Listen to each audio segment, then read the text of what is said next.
All right, so wow, go figure. I have not I haven't been writing as much, and when I write, I have not been sharing as much. But I flooded out this very short poem that should be easy to read. It should take me 3 seconds. Decided to share it. When I tried to voice it before, it took me like 3 tries, and I kept tripping on the words. And then I said, well, let me do my typical rant a little and explain it. When I tried to explain it, I kept deleting it. So, boy, I'm kind of botching this one up because I think in these very few, I don't know, 10 lines, I haven't counted, lines is a very complicated message. And I think I'm not tripping on all of this by mistake. In my process, what happens to me is I get paused by a feeling. And the feeling behind this poem was feeling very unprotected in life at the moment. Um, the feeling pauses me.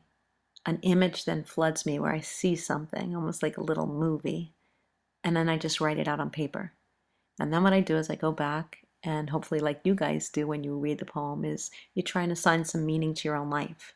And so I do it no different than you guys. I don't find the meaning when I see the image. I just kind of watch the image take place in my head, if that makes sense.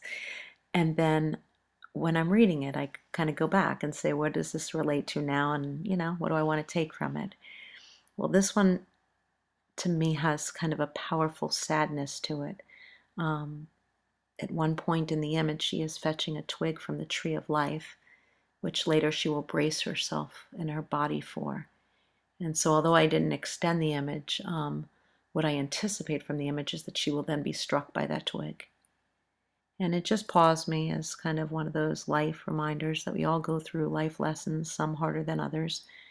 And sometimes it's those footsteps to fetch the twig that is the most unbearable part. Sometimes it's not even when we get struck.